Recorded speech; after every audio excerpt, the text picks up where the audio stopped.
Alagang Amoso. Associated Marine Officers and Seamen's Union of the Philippines. Ang programang para sa mga Filipino seafarers at kanilang pamilya. Maghahatid ng impormasyon, magbibigay ng inspirasyon, at tatalakay sa kanilang mga sitwasyon, kalagayan at iba pang mga pangangailangan. Alagang Amoso. Kasama si Camille Simbulan dito sa Radyo Pilipinas World Service at Radyo Pilipinas Radyo Publiko. Magandang araw, pagbati and welcome to Alagang Amoso, ang serbisyo publiko sa radyong hatid ng Associated Marine Officers and Seamen's Union of the Philippines o Amoso at ng Radyo Pilipinas World Service. Sa programang ito ay pinag-uusapan natin ang iba't ibang mga programs and welfare services ng Amoso para sa mga miyembro at dependents ng ating union. Tinatalakay din po natin ang mga napapanahong issue tungkol sa mga karapatan at kapakanan ng mga magigiting nating Filipino seafarers or based overseas Filipino workers, ang mga modern day heroes po natin. Ang Alagang Amoso ay napapakinggan sa mga shortwave frequencies na 9.370 MHz, 9.925 MHz at 12.120 MHz. Sumasahing papawid din po ang ating programa sa flagship station na Radyo Pilipinas Radyo Publiko 738 kHz tuwing linggo alas 7 hanggang alas 7:30 ng gabi. Special shoutout po sa mga miyembro ng Amoso at sa lahat po ng mga Pilipinong mandaragat sa iba't ibang panig ng mundo na nakatutok sa atin. Alagang Amoso dito sa Radyo Pilipinas World Service at Radyo Pilipinas Radyo Publiko. Okay, quick recap po. Last week, ang topic natin ay relationship goals. Ayan, ang ating Valentine special. Nakasama natin sa programa si Mr. Daniel Ropeta at ang kanyang misis na si Mrs. Rosalie Ropeta. Napakaganda po ng love story nila, no? Kinuwento nila sa atin kung ano yung mga pagsubok, yung mga triumphs nila as husband and wife, and yung mga achievements nila, no? Lalo na yung napalaki nila ng maayos ang kanilang mga anak at may kanya-kanya na rin po mga successful careers. At sa studies din po namamayagpag yung kanilang mga anak. Ayan. Welcome po muli sa isa na namang makabuluhang episode ng Alagang Amoso. Ngayong araw, pag-uusapan natin ang isang napakahalagang paksa, anchored together, micro habits for mental health at sea and at home. At para gabayan tayo sa mahalagang talakayang ito, makakasama natin ang isang eksperto sa public health at family medicine. Siya ay isang general public health physician, kasalukuyang level 1 resident sa Department of Family and Community Medicine ng Amoso Seamen's Hospital, Manila. Siya rin ang head technical advisor ng Coach MLB Consulting, coordinator and head faculty for research sa Adventist University of the Philippines College of Medicine at consultant ng Cactus Communications sa Singapore. Nako, napakadami po palang hats na sinusuot ng guest natin ngayon. Ang daming mga roles, no? At talaga pong excited tayo sa mga insights na matututunan natin sa kanya tungkol sa mental health, micro habits ng ating mga seafarers at syempre ng ating mga seafarer families din po na nakatutok din sa atin. Let us all welcome Dr. Marlon L. Bayot. Ayan, welcome po to Alagang Amoso, Doctor. Magandang araw po sa lahat ng ating mga tagapakinig. Ayan. So Doc, let's jump right into our topic today. Ano po ba yung ibig sabihin ng habits or micro habits at gaano ito kahalaga pagdating sa ating physical at mental health? Okay. So, unahin muna natin yung pag sinabi nating habits. So, ito yung mga ginagawa natin sa pang-araw-araw na hindi na natin ginagamitan ng isip. No, parang automatic na siya na ginagawa natin. So, in short, ito yung mga ginagawa natin na nakasanayan na ng katawan natin, ng isipan natin. So, yun yung habits. On the other hand, yung isa namang term na micro habits. So, ito yung tumutukoy dun sa maliliit na actions na pwede nating gawin para yung mga negative habits natin before ay mapalitan natin ng positive habits. Ayan, okay, micro habits. So, if you really wanna start something, a change, no, in your lifestyle or in any area of your life, dun ka magsa-start sa micro, sa Tagalog, maliit Yeah. na habits. Ayan.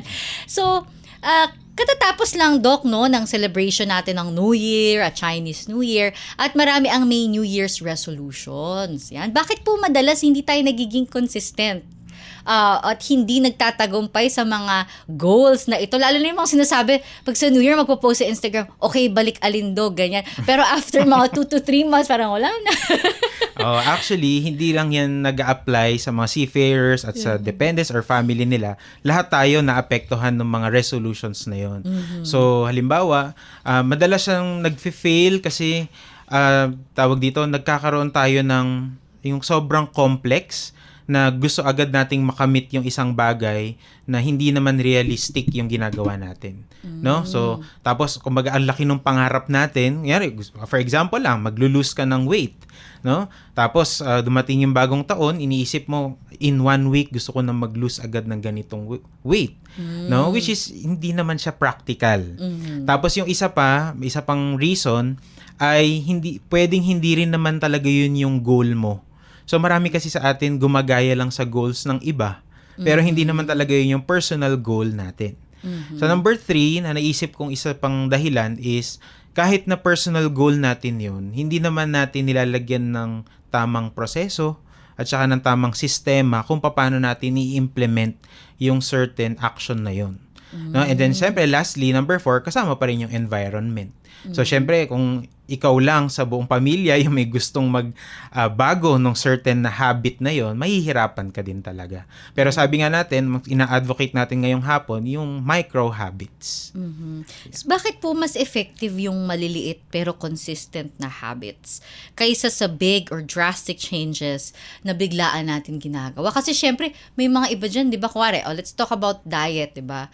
Crash na parang hindi biglang one day magpapapayat na ako, hindi nakakain or biglang mag-OMAD yan, uso yan yung 1 meal a day, may mga ganyan, or biglang mag-intermittent fasting na ako, yung ganyan. So bakit mahalaga na dapat unti-unti, Doc? So kailangan din natin kasing maunawaan na yung mga negative habits natin before, no, nagsimula rin yan sa micro habits. So for example, halimbawa bumili ka ng may nakitang ice cream. So, parang gusto ko yung ice cream na yon. So, nagkaroon ka ng queue. May malapit na bilihan sa inyo. So, pag bili mo, so meron ka namang means, may pera ka para pambili, and then, natikman mo siya. So, nasatisfied ka doon sa ice cream na yon. And then, inuulit-ulit mo siya hanggang sa nagiging habit mo na siya. So, ngayon naman, bakit ang tanong is, bakit hindi effective yung drastic change? Kasi nga, nag-start ka rin as micro habits. So, kung magbibiglain mo din, hindi rin siya magiging effective. So, halimbawa, may tinatawag din tayo na cold turkey, di ba? Yung mga terms na yan, na bigla na gano'n. So, may mga pag-aaral na, although nagiging effective sa ibang mga pasyente, pero sa short-term basis lang. Pero ibig sabihin, pag huminto na sila, mas bumabalik din yung dati nilang negative habits. When compared sa micro habits, since mas madali siyang gawin, so ibig sabihin, mas madali siyang ulit-ulitin. Kasi madali lang siyang gawin. Tapos pag naulit-ulit mo na siya, hindi rin i-resist ng katawan mo. Mas madali din siyang matanggap. Masasanay siya, unti-unti. Kailangan ba, Dok, meron kang para mag-set ka ng schedule or timeline? Yeah. Ganun ba? Or pwedeng unti-unti lang, Or dapat talaga may specific goals ka na dapat in gantong days, gantong weeks? Oo. Sa totoo lang, ma'am, mas maganda talaga nagsiset tayo ng goal. Tapos yung goal na yon, i-apply ulit natin yung micro habits. Hindi kailangang masyadong malaki yung goal. Kailangan maliliit lang. Kasi, madali din tayo bilang mga Pilipino, madali din tayong ma-discourage. Pag, halimbawa, gusto natin mag-exercise sa umaga. Tapos, ang sinabi sa'yo ng doktor o ng isang eksperto, sabi niya, dapat 1 oras kang mag-exercise. So, pag first time mo na mag-exercise, parang ang hirap kasi 1 oras agad. Pero kung gagawin mo siyang micro habits, kahit 5 minutes, Ma'am Camille, pwede, i-goal mo na 5 minutes sa araw na to dapat makapag-exercise ka. Whether brisk walking yan or kung ano mang aerobic exercise, 5 minutes lang. Ayon sa mga certain studies, no, in a small, as short as 2 minutes na pwede mong gawin mo siya. Tapos parang as you go along, parang, tomorrow, 10 minutes naman. Yun, parang gano'n. pwede mo na siyang dagdagan, unti-unti.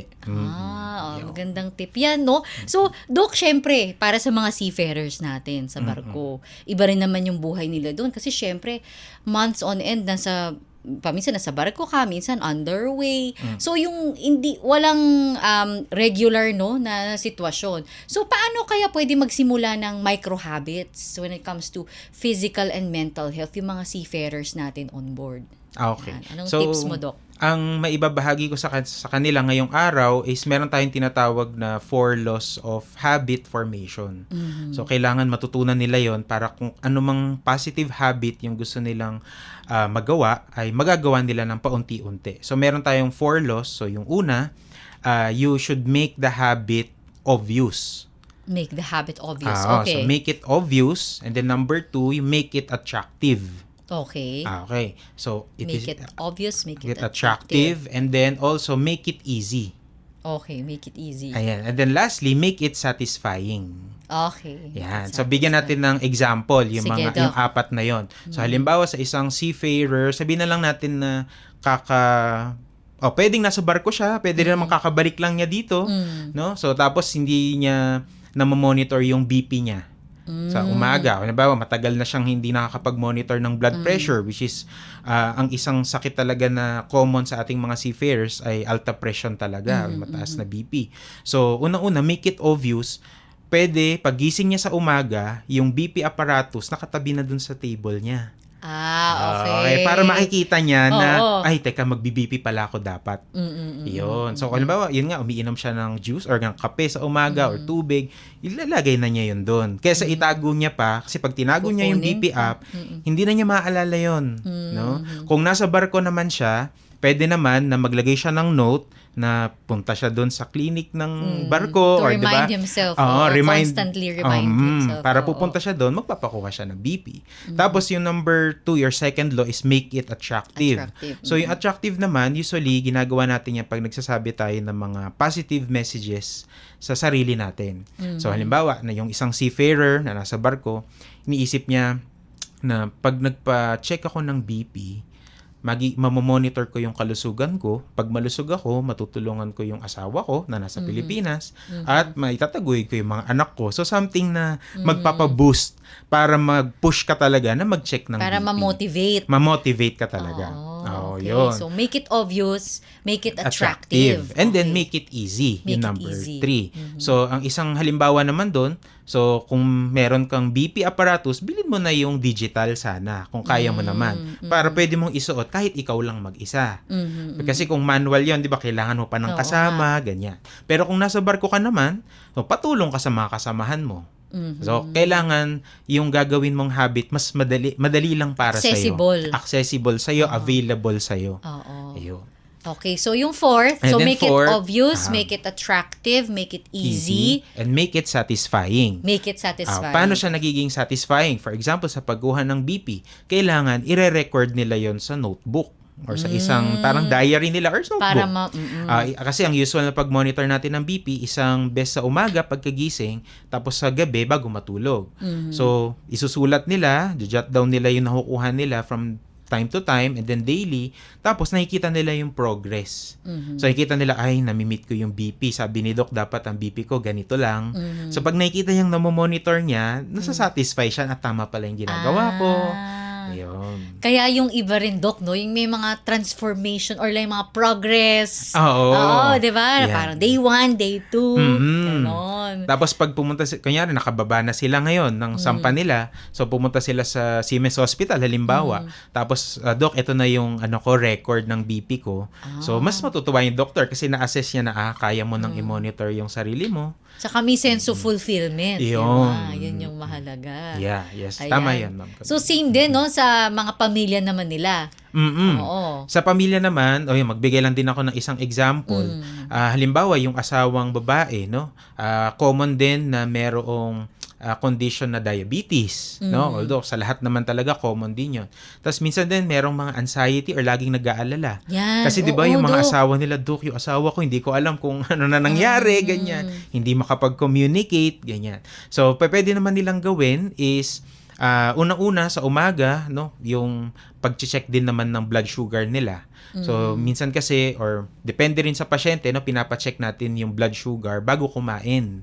So, sa breakfast, kung mag-prepare ng food sa kitchen, yung glucometer, ilalagay na nila dun para makikita rin nila na dapat magme-measure sila. Make it It obvious. obvious pa rin. Make it Oo. obvious. Tapos yung meron din tayong nire-request or pino-provide na sinasuggest na gumamit sila ng journaling. Oo, kasi kung lalo na kung may anxiety sila, no, pwede lang isulat kung ano yung mga iniisip nilang mga negative thoughts. Tapos at the end, itong mga negative na to ay susulatan din nila or gagawan nila ng positive na parang positive na action or ano yung positive message nila to address those negative na naiisip nila. And then tapos, halimbawa sa isang patient nga no na may diabetes, kailangan may exercise din sila. So ang nire-recommend na exercise, sabi natin kahit na 30 minutes per day.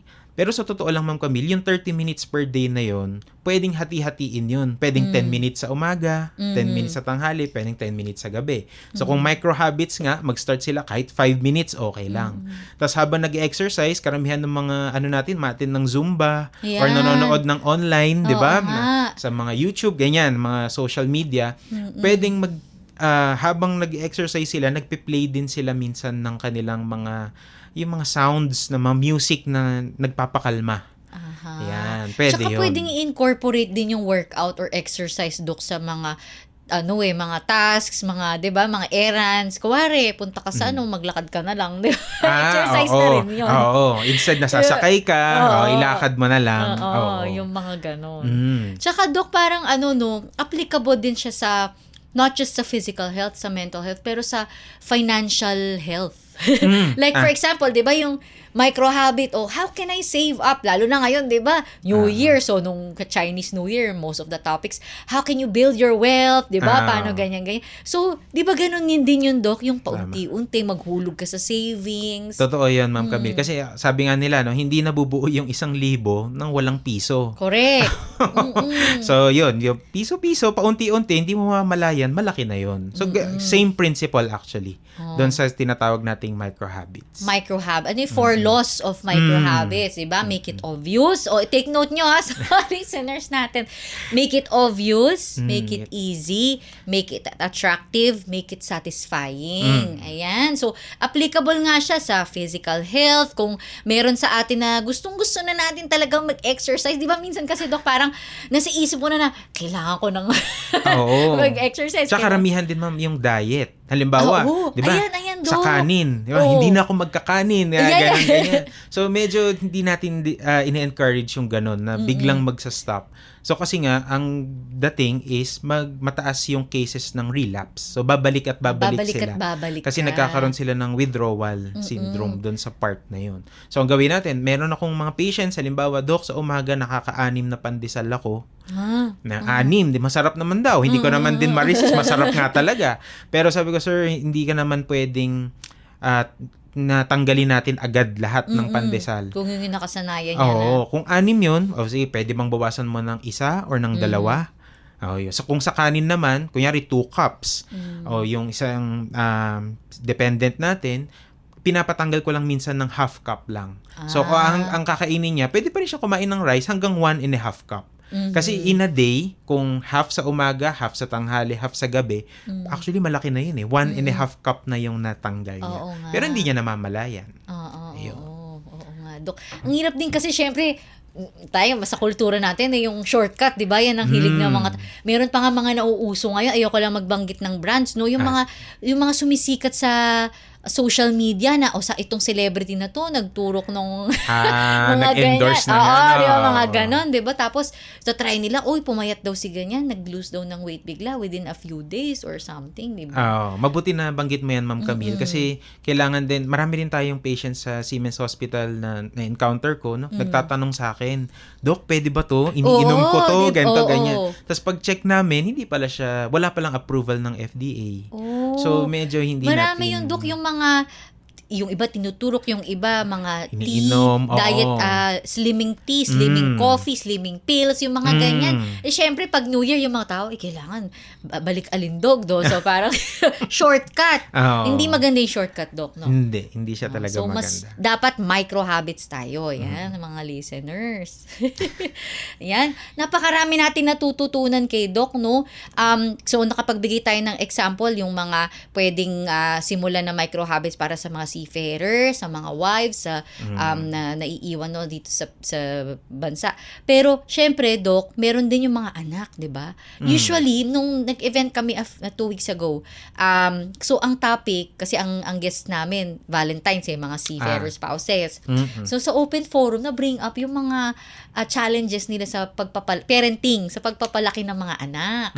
Nasabi nila yung iba, masyadong ma-addict sa social media, screen time, ganyan. So, it's a challenge for them kung paano, na i-encourage yung mga bata na mag-focus sa physical activity, sa sports. Yung ganun ba, Doc? Paano ba yung sa mga bata? Syempre, kasi hindi mo naman sila pwede pangaralan, no? For the 4 laws of micro habits.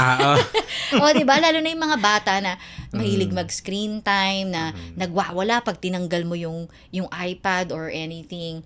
So, paano yun, Doc? Anong advice mo sa mga seafarer spouses or mga parents na may ganyang challenges sa mga anak nila?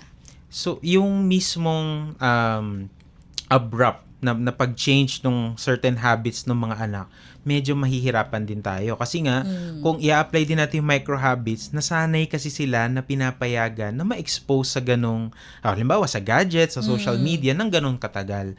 So, initially, doon sa mga maliliit pa lang yung mga anak, no, ang advice ko, sanayin nyo na yung mga anak ninyo na limited lang yung screen time.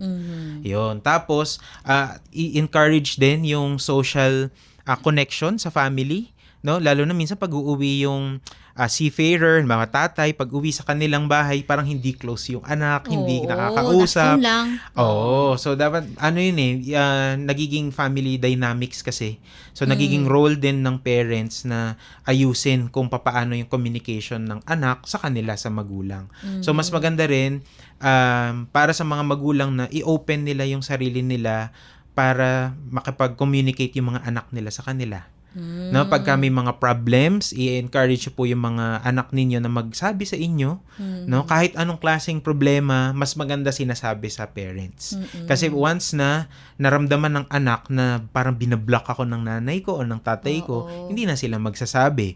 Pag hindi sila nag-open, ang pag-o-openan nila yung mga kaibigan nila, which is hindi tayo sure kung positive ba yung influence sa kanila. Yun nga, tsaka ngayon, di ba, meron nga yung mga online na sa chat GPT, nagko-consult yung mga bata pag may problema. Which is delikado yun. Oo nga. So parang ano pa rin, Doc, micro habits pa rin sa parents naman manggagaling yung initiative na small talk. Diba? Parang kunin ulit nila yung trust ng anak nila kung medyo napalayo naman. Tapos pag nagbabakasyon naman yung kanilang parents, sulitin talaga yung family time. So, napaka-importante rin. Ma-advise mo ba, Dok, yung kunyari family rule na pag magkakasama tayo, no screen time? Well, actually kasi dati, Filipino culture yan, pagkakain, di ba dapat pagkakain tayo sabay-sabay, walang hawak ng cellphone, kwentuhan lang. Tapos yun, kultura talaga natin yun bilang Pilipino. Pero nung dumating kasi yung technology, di ba nagkanya-kanya na pwedeng magkakasabay pa rin tayo sa table pero iba-iba na tayo ng tiniting ng gadgets.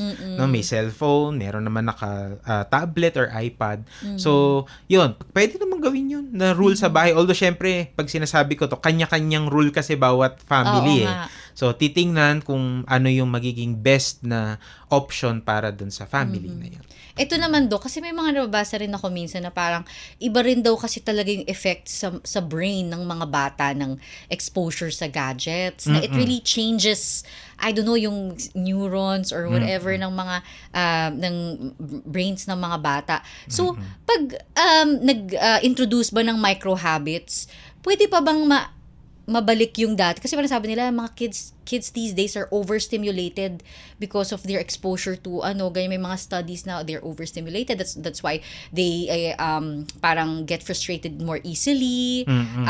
They're more impatient, ganyan. Yan nga, madali magalit, nagwawala, di ba? Yung mga ganong Yes. So, through micro habits, pwede pa bang reverse yung gano'n. Tama ba? Reverse? Or ma-change? Wala namang impossible, no? Pero ang sinasabi ko dito, hindi natin din may expect na yung major shift agad pagka ginawa natin yung micro habits. Pero kung sasanayin din natin yung mga anak natin dun sa tamang way kung paano talaga nila dapat ma-develop yung paggamit ng gadgets, ano naman yon, magiging maganda rin yung pag-develop ng panibagong positive habit nila through time.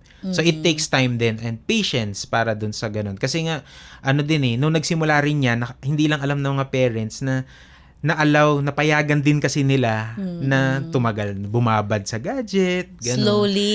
Slowly, Tapos kahit naman actually yung mga parents, nito lang din kasing era na to na naging active sa gadgets lahat. Yes. Although lahat naman ng Pilipino yata ay may cellphone, 'di ba? So, ayun, wala namang imposible, no? Basta magiging tama lang yung pag-implement ng micro habits. Saka yung i-apply na lang yung 4 laws of habit formation na sinabi 4 ko. laws of habit formation. Yan. So, para sa mga nakikinig na parents, di ba? Lalo yung mga kasama namin 2 weeks ago dyan sa forum namin na nag-raise ng concerns na gano'n tungkol sa mga anak nila. Kasi nga, syempre, pag uwi ng mga seafarers natin, they're expecting, warmth and yung harmony within the family, yung mga kids nila. Pero yun nga, because of yung mga ganyan, yung exposure sa social media, yung mga anak nila lagi nasa phone. So, may diba? Pero syempre, yung family dynamics nga, gaya mong sabi mo, Doc, nag-iiba. Na imbes na yung culturally tayo, pag Pilipino, pag magkakasama pamilya, tara, lumabas tayo, pumunta tayo sa park, pumunta tayo sa ganyan. Ngayon yung mga bata nga, very busy sa kanilang mga social media lives. Pero pwede pa naman yan, gaya nga ng sabi mo, Doc, no? Through micro habits for the 4 laws of habit formation. Yan. May sinulat ka bang book yan? Actually, galing yan sa author na si James Clear. James Clear. See, if we want to know more insights about the 4 laws of habit formation, pwede natin yan ding basahin yung shinare ni Doc na book. Ayan. So, Doc, final message na lang. Sabi ko sa'yo, bilis na ng episode natin. Pero di ba, ang dami mo ng wisdom na i-share sa amin at maraming salamat, Doc. Pero huling, ano po yung final message nyo sa mga listeners natin ngayon, Doc? Okay. Seafarer families. Okay. So, ang final message ko sa inyo ngayong araw is, unang-una, hindi kailangan na magbago in a snap or in a day, no? So, kung meron man kayong gustong ma-achieve na something in the future, you should always make it achievable, no? Using yung ginatawag nga nating 4 laws, no? You make it obvious, ikabit mo siya sa daily na ginagawa mo, no? You make it attractive, isipin mo para saan mo ba ginagawa yon para ma-motivate ka. And then number 3, make it easy. So kung hindi mo kaya, pwede mong bawasan or liitan, or kung kailangan mo ng tulong ng iba, pwede rin. Pero mas gusto natin yung kahit ikaw lang, kaya mo siyang gawin. And then lastly, make it satisfying. So pag nakikita mo yung progress mo, nakikita mo yung records na gumaganda, so aside dun sa sinabi mo ma'am kanina, nagiging empowered din yung ating mga patients para may control din sila sa kalusugan nila. Tapos, ganun din, no? Kapareho din naman sa mga kapamilya na nasa bahay at saka ganun din sa mga anak, no? So, pag pareho, both sides, nagkaroon ng magandang habit formation using micro habits, para siyang nagiging angkla or anchor. Kaya nga doon ko binis yung title ng topic natin ngayon. So para nagiging anchor na kung saan man rin, fix ka pa din kasi naka-fix ka na doon sa positive habit. Yeah. So talagang baby steps, no? Baby steps talaga. No shortcuts. Tsaka progress, hindi perfection. Yan, ganda no. Not progress, not perfection. And consistency, not, consistency and not intensity. Yan. Consistency and not intensity. Kasi di ba after tayo doon sa biglaan agad, ganyan. Consistency. Consistent. Yung mga buzzwords, mga keywords na shinare sa atin ni Doc ngayon. Consistency, patience. Hindi ba? Ayan. So yun lamang po. So, maraming salamat po, Doc, sa inyong insightful na diskusyon with us ngayon. Ayan. So, para po sa mga gustong ng more information tungkol sa mga service units ng AMOSUP, sa mga programa po ng AMOSUP, nandiyan po sa inyong screens ang contact information, AMOSUP Contact Center o ACC.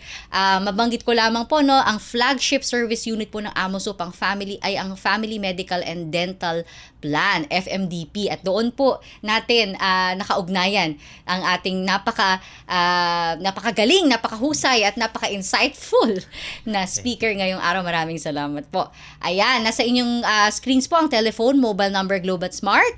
At nandyan din po ang impormasyon ng ating AMOSUP Official Facebook page and AMOSUP Official Facebook group. Ang mga episodes po natin dito sa Alagang AMOSUP ay ina-upload sa AMOSUP Official YouTube channel. And of course, for more detailed information about our union, service units, programs, and welfare benefits, punta lamang po kayo sa www.amosup.org. Muli, maraming salamat po sa inyong pagsubaybay. Salamat sa mga kasama natin sa Radyo Pilipinas, si Ms. Susan Aison, Milo Jonela, Jay Arevalo, Hero Lucero, Erwin Peñano, Jerome Toledo, Justin Osayas, at ang ka-AMOSUP natin na si Lara San Juan. Dr. Marlon Bayot, maraming salamat po sa inyong oras, sa mga kaalaman, at sa mga health tips na ibinahagi. Holistic tips nga po eh. Health, physical, mental, at financial health din, social health din, na ibinahagi nyo sa amin ngayong araw. At para naman po sa ating mga tagapakinig, sa mga tumatangkilik sa ating programa, lalo na sa ating mga seafarers at kanilang mga pamilya, tandaan po natin, start small, stay consistent. Ayan. At ano po yung mga kaninang quotable quotes nyo, Doc? Consistency, not intensity. Ayan. Tapos yung sa progress, not perfection.